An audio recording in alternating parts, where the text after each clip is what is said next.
What's up, traders? Welcome to this week's episode of the Weekly Watchlist, where I do a technical analysis and give you my thoughts on the tickers up here on the left.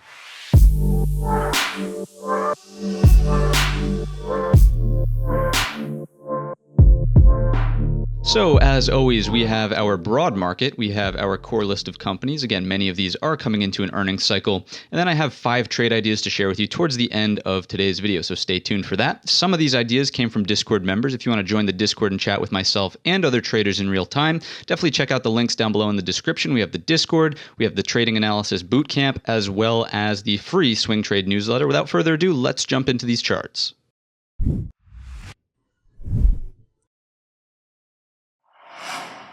Kicking things off on our SPY weekly chart, as we always do, analyzing structure and location of this candlestick. And we finally have something different. We haven't talked about one of these in quite some time. And it's almost like an inverted hammer, right? We have a larger upper wick as opposed to lower wick. The body is larger than the wick itself, though. But basically, it's telling us there was some selling pressure up there at the highs, and the sellers were able to close it weak at the lows. So structurally, it does look like there is a little bit of a shift. But mind you, on the weekly chart, we had something like this in the past, and there was no follow through to the downside. So it's not the end all be all in terms of structure, but it is worth noting. Now, in terms of location, I think this is something that you should carry a little bit more weight, put a little bit more weight into, is that we did still make a new high, and our low did not violate the prior week's low. So it's really not that bad out there. It may have felt like hot and heavy selling. And remember, whenever we have something that feels that way, I always encourage you to zoom out to a weekly, give yourself some perspective, and see what's going on with the overall trend. So if we scroll out, zoom out a little bit, give ourselves some more candles to look at, remember, this trend line hasn't even been approached yet, still very much so intact. If we go from here, and remember that our first contact point for the swing out method would be here. We get a little bit of a touch here. We still have not come into this support trend line either. So was it really that bad out there this week? Absolutely not. And again, remember, a little bit of perspective will help you in terms of eliminating your emotions when we do see some of this heavier selling. So that being said, what have I been saying over the past couple of weeks? We're not trying to time a top. We're rather trying to buy pullbacks in a generally bullish market. So what are we starting to see develop? A pullback. So I would keep your radar out, sort of turn it on for buyable pullbacks in this upcoming week's worth of trade. It's not to say go out there blindly and just buy any dip, right? But start to be on high alert for any potential reversals that could be more meaningful, something that might look like this, coming into one of those trend lines. I do have the 20 SMA here on our charts in white, because as we drill down to the daily, I think it's important when the 50 is so far away, generally from where we're trading, it's important to note where the 20 is at, and we haven't even come into the 20 SMA on the daily time frame. So we're going to look at that on all of our broad market indexes here and just note where we are on the S&Ps in relationship to that, okay? So I'm going to remove it now, and that way it won't clutter up the chart so much. We'll pop our levels back on, and let's talk about some of the structure that was repaired in this past week's worth of trade, right? We have our very, very short-term support trend line. That was broken, obviously. I'm going to leave it on in case there is early on Monday some sort of retake of that area. If it doesn't retake it early on in the week, that support trend line is gone. Look for a potential resistance there on a back test. Now, that being said, Friday's candle filled the gap. So we're going to get rid of the top of the gap. So we'll remove that one, and then we'll just turn this into a regular level here, turning it back to gray. It's no longer a gap, but it should still be noted that this was prior support, right? We have 1, 2, as well as resistance here, and we're kind of at it now. I wouldn't definitively say that it's broken and no good anymore, but I would keep an eye on it. Again, if it doesn't really seem to offer any intraday reaction, it might go off of the charts. But more importantly, above that, remember we had single prints underneath this area here at 433.66. What happened when we went through them? We went down and filled the gap, exactly as we sort of anticipated in the prior week's weekly watch list analysis. So we'll remove that because that structure has been repaired. Aside from that, this is still going to offer resistance on any move back higher, and obviously the double top there at the all-time highs will provide resistance as well. So those are still valid levels to the upside. To the downside, there still is that poor structure. Remember, just because we've repaired a couple of levels in here does not mean that all of this down here goes away. Now, just because I drew that arrow also doesn't mean we're looking for a total collapse in this market. However, if we were to pull back some more, some areas of interest for me at least would be around here. The prior 2-day balance highs around 428.74. Anything underneath the prior breakout high from in 425.50. And then after that, we do have this tiny little gap in the chart, which I would imagine, based on time passing as well, our 50 SMA would start to catch up and provide support, super support there there at the bottom of the gap around that 424 whole dollar. So that's kind of a bear case for the upcoming week. If we see more pullback, those are the levels that I'm watching very closely. And again, remember, that would be repairing structure. That is healthy for the market to go back, really clean some things up, and then maybe start off another leg higher. In terms of that weekly support trend line that we were looking at, if we just zoom this chart way out and we draw it in here, let me show you where that is, right? So if we go from here, and we'll adjust that in just a second, but go to our first touch point, which remember is this one right here. We get into it right here as well. Now we'll zoom back into where we were. That support trend line is this one in here. So I would be looking at early on in the week, what is the reaction at 428.75 if that's the area we get down into. Now we did print a full bearish engulfing candle on Friday, so we are partial to a little bit more downside, right? There certainly was some selling pressure there. And if you were watching intraday, you certainly remember that there was acceptance in this gap as opposed to a hard reversal out of it. So a little bit more downside could be in store for us early on in the week. So jumping over to our Qs, remember that our 20 SMA is this white line here. I want you to just see how far away we are from it, right? We have not come in and violated it or even really tested it yet. So make note of that. Make note of where these two things are on the S&Ps as well as the Qs. Remember that there is a general push and pull between the two indexes. So noting when one comes into the 20 SMA, potentially look for a reversal in the other, regardless of whether or not it has come in and touched it yet or not. So we'll clean that up now to make looking at the chart a little bit easier as we pop our levels back on. And this one as well has broken that support trend line, but not nearly by as much here. And I will just point out the fact that we're kind of in this area of chop too.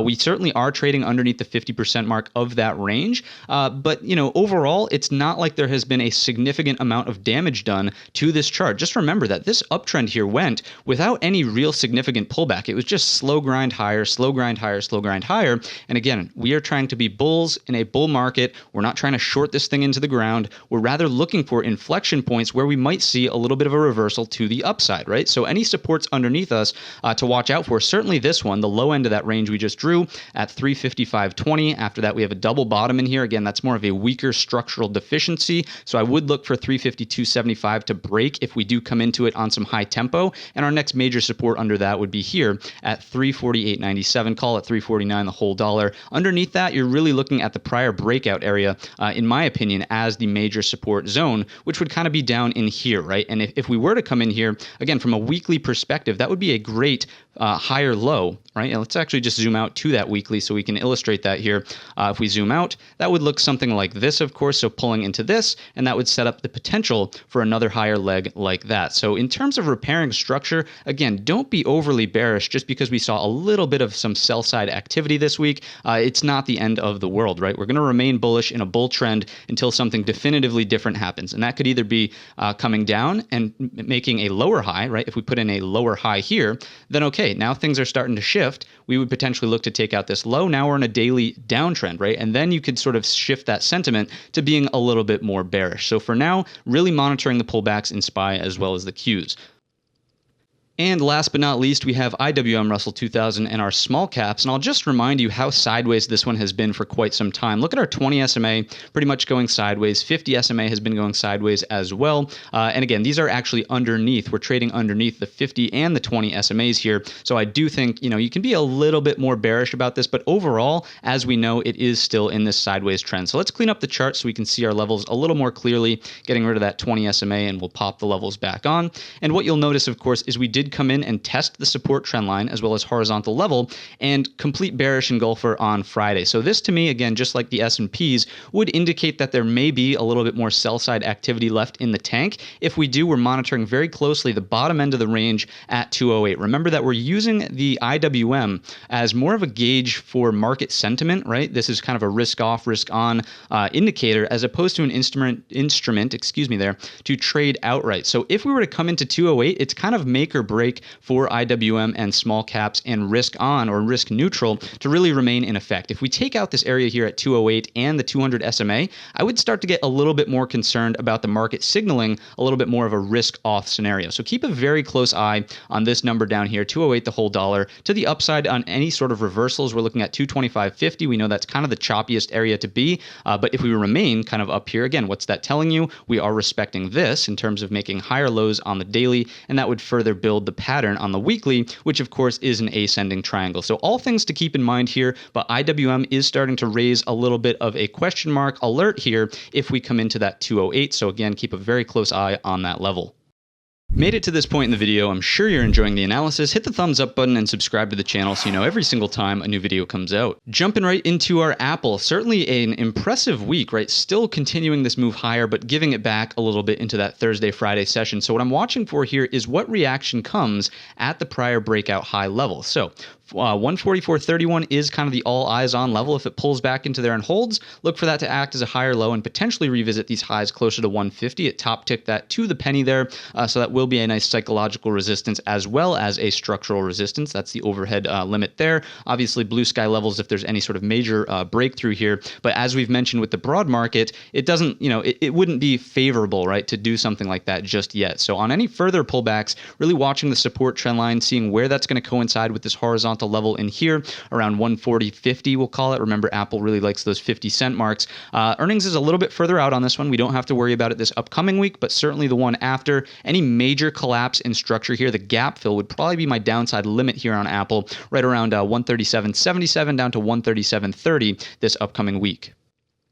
So Netflix, on the other hand, does have earnings this week. It's actually earlier on in the week on Tuesday there. So keep that on your radar if you are trading options. And again, this was one that we sort of had a hard time going long on, and it's a good thing, right? I will be completely honest, right? I didn't trade Netflix at all this week, even to the downside here. It's just, I don't like the way it trades. So all that being said, I'm going to stay away, especially with earnings this upcoming week. But if there is more downside, the gap should be your target, right? So underneath 525 fills down to 521.01. So almost a, what would we call that? A $4 move available there in Netflix without very much support underneath. After that, the 200 SMA is kind of in between ranges here. I'd really keep a close eye on that 514 just because it is a structural area from in here and where that breakout really started from. I will note that the gap did fill to the low of this candle on Wednesday it was, so there is no more gap overhead that could act as a magnet.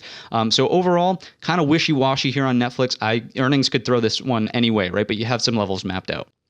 So Tesla earnings are a little bit further out, and this one has been a little bit of a disappointment. I really would have liked to see it hold in this area after we said, we formed that daily higher low in here right off the critical support, and it just didn't do it, right? It kind of fell apart a little bit, and, you could blame it on whatever you want to blame it on, Fed speak, inflation speak, interest rates, whatever you want to say. But in terms of structure available now, we really need to see 630 hold. If it doesn't hold, I could easily see Tesla coming back down and testing all of our levels underneath to fill the gap from 571.50 down to 566.75 just about. Earnings are next week, so don't have to worry about it this week, but it could start to put some pressure and volatility into Tesla, so be aware of that in the upcoming week's worth of trade. We're not going to fight this downtrend here, but do note that the 200 SMA and 50 SMA are kind of in this same zone, so I would expect this should be rather strong support, but I'd wait for confirmation, right? Really waiting on this one to take out the prior candle's high or the prior two-day balance high if we form something like that before getting overly aggressive to the long side. Obviously, your first resistance is here at 677.50, and then after that, the top of this range here at 694.18. Call it 700 psychological. We do have a wick piercing up there, but as the chart currently sits, waiting patiently to see if we do get that support in here before taking a stab long. And Alibaba, my goodness, this thing is an absolute train wreck. Remember that last week we did advise to not chase this one short down here at the lows, and good thing, hopefully you took that advice and did not, buy puts down here because we've seen upside from there. But we are back inside of this sort of choppy zone in Alibaba, remembering that this can do kind of anything it wants to in the overnight session. There's some pretty crazy gaps in this chart, right? So I would not be a proponent for swing trading this. We are in a bit of a 3-day balance though. So one thing I will point out is we have this. If we take out the lows, let's go ahead and map that level out actually. If we take out the lows, grabbing the other tool here, taking out this 211.37 would potentially put the gap fill in play. I'm going to get rid of this. I don't think it's respected that in the slightest there. So I would really watch out if we break the lows to fill the gap from 207.87 down to 207.26. It looks like. So a relatively small gap, but that would be the target on any downside. After that, again, not really sure how much support you'll get out of this here at 204.25, but keep it on your radar. Really, it's this is the line in the sand, right? Any lower than that, and I do think Alibaba could see a larger tumble here after seeing this dead cat bounce after this just nasty week we had there. To the upside, 216.50 is still the critical resistance, and just like to the downside, our gap above will be the target here from 219.58 up to 221.18. 315. After that, really not expecting it to come up into these highs, but this thing is a wild card. If it does, your resistance is at 230. So beloved Facebook falling out of the perfect consolidation range that it was in, but no real reason to panic just yet. I would really wait to get overly bearish on Facebook unless we take out this support trend line and horizontal area of support at 337.50. That's kind of my line in the sand for the upcoming week. If we bounce off of this, look for more chop in this general area as the market kind of decides what it wants to do. Is this going to be the week of pullback, or are we going to reverse off of the little bit of selling we saw into the end of the week, right? That's going to impact what happens here on Facebook. So choppy in that zone there from 344.90, let's call it 345, the whole dollar, up to the all-time highs. If we do break this area here, 377.50 on any significant momentum, I would watch for it to come into this area and kind of just blow right through that 50 SMA, simply because of where it is in between ranges here. This is going to act as much more of a magnet instead of that 50 SMA. So 330, keeping a close eye on that. Obviously, if there's something crazy happens this week, our next major area of support would be in here around 315, the whole dollar. Keep in mind earnings, again, not this week, but the week after. I wouldn't try to time a top here. Again, not being overly bearish on Facebook in terms of outlook on the upcoming week, rather neutral as we figure out the support trend line and horizontal support. So NVIDIA, on the other hand, completely bleeding out before the split here. So keep in mind that will be on Tuesday, I believe. Yep, on the 20th there. So it's going to be a 4-to-1 split. If you have 1, you'll be left with 4, and the price is going to be divided by 4 exactly. So keep that in mind. Not entirely sure how the stock's going to react to it. Remember, we cited some examples where Apple sold off after the split, Tesla sold off after the split, but the trade desk actually went higher after the split. So this could be the pre-split sell, and maybe it'll go higher afterwards. We will have to see, but I wouldn't really hold anything through that split. A video will be coming out to show you what happens if you do. So I will be doing that on paper for you guys to illustrate a point, but I wouldn't hold anything through it just because, that's outside of my personal risk tolerance. So I couldn't advise you to do that. Anyways, coming into that 50 SMA, I do think that this could be a potential area of support to pay attention to, just based on the fact that we have not touched it in a significant period of time, and we are coming in on some hot and heavy selling. So keep a close eye on the 700 psychological number as well as the 50 SMA. If we break that, really the area to keep an eye on is here at 648.70. Remember that all these numbers will be split adjusted after Tuesday. So structurally, just look out for that prior breakout high from in here to see if we offer any support, if there is any significant continuation to this down move early on in the week. On any sort of bounce off of the 50 SMA, we're not looking for a full-fledged reversal, but if we come into this area, you're looking for resistance here, right? In between this large range where the next major breakout started from. It just so happens, again, before the split, that's at 721.30. Just look for that structure once these prices do adjust. Taking a look at Microsoft now, coming into a super support on Friday and holding it to the T here at this 279.34 area. We're putting in a 3-day balance, right? We haven't really moved anywhere in 3 days, and I would expect as the earnings cycle starts to kick off and as tech and the S&P start to pull some more into this upcoming week, we break this 3-day balance in one direction or another. Obviously, blue sky levels to the upside. If we break it to the downside, you're just looking to walk down your supports from this flag in here. You're looking at 275 quarter. After that, gap fill is the target from 272.50 down to 271.70-ish, it looks like. So that would be sort of the major target there. Any continuation lower, just, walk these levels down. But as it sits right now, we're still in an uptrend. We are coming into a super support here. We're still going to treat this as if it's in a strong uptrend. So bias remains up, but don't be surprised if it breaks and sort of follows that broad market lower. You have some areas of potential pullback interest on your radar. And again, this could also just go sideways here. Breaks of the support trend line sideways through time. Remember, that's more bullish than a correction downward through price. And last but not least, the beast, we have Amazon. And this is looking much more similar to what we had in NVIDIA than many of our other tech charts, right? So keep a close eye on this one at the 3,552 area. And remember, that's the prior breakout point. If we scroll way back, that was the prior all-time high from in there. We pretty much went sideways for a full year before we just took it out most recently. So I think the play could look something like this, to be honest with you. Breaking a long period of consolidation. Again, just to scrunch that up and show you how long of time it's really been here is pretty significant. So I would keep a close eye again on that area there, 35.5225. If we do go lower, there is the gap to target. So from 35.28 down to 35.11, we'll call it, after that consolidation lows at 34.30. Again, this is assuming that the whole entire market sort of sees more of an aggressive pullback before catching a little bit of support. I will also add that we have this support trend line. If we do something like this from this low in here, it'll be relatively steep. Again, we could be coming into this as super support here or at the gap, depending on what happens.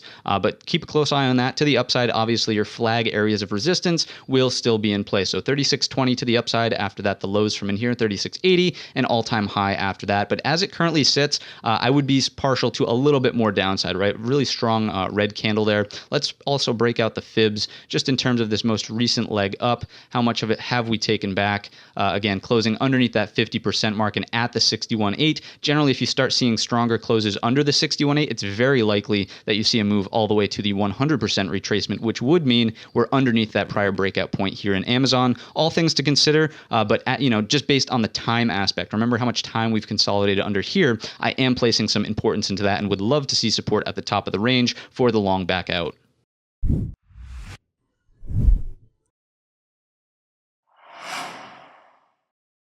Quick reminder to hit that thumbs up button and subscribe to the channel if you have not done so already, and let's jump right into the trade ideas. First one is going to be on MU for Micron, and this one is simply breaking down out of a large range, right? You see that strong close underneath the range lows, as well as the 200 SMA. That's the green line, of course. So we're just going to target our next major area of support, which on this chart is around 69.50. Also remember that when you break a range, generally you look to double that same range, and that would be a safe assumption here that we come into 70 in terms of the range double rules. So for me, looking for lower here in Micron, would not be interested if we get any sort of move back into this and we start to experience more chop. Now you could keep this on your radar as long as it stays underneath that 50 SMA. The blue line here potentially forms another lower high and potentially breaks underneath this flush low around 75, the whole dollar. That would be a potential scenario to watch out for, again, if we don't immediately see downside continuation.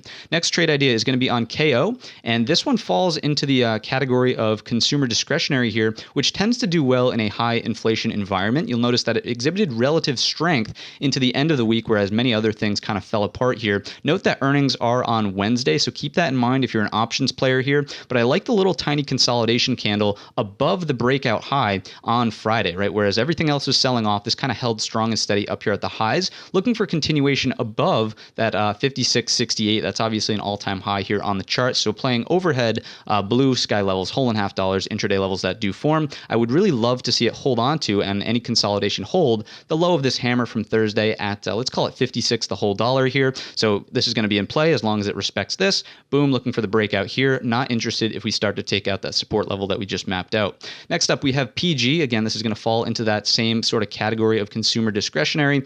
Let's see what we got here. So breaking this pressure cooker top at 139, we'll call it. We'll just round that one up and coming into a next area of resistance. But as long as we can consolidate now in this range above the prior breakout high, kind of just like we had on KO, right? We're looking for the move up into our next resistance, which happens to be all-time highs, right? I'm not going to cherry pick the all-time high and say it goes all the way up to about 147, but really looking for 145, where you can start to see some of these wicks and sellers stepping in and selling PG at those levels. So looking for bullish continuation here on this play. Earnings is a little bit further out. We do not have to worry about that just yet. Next up, we have MRK, and healthcare has also kind of been on fire recently. If you've been watching the midweek market updates, you know that the XLV has been rather strong here. So looking for a break of this resistance trend line. I'm really a fan of when we come into it and sort of hold at it, especially coming in and forming a higher low on the daily time frame. Really looking for the breakout higher here. Just to map out some areas for potential targets. Your first one would be here, closer to 80 bucks, and looking left from there, you can really see that this was kind of an emotional fall apart, that large upper wick filling the gap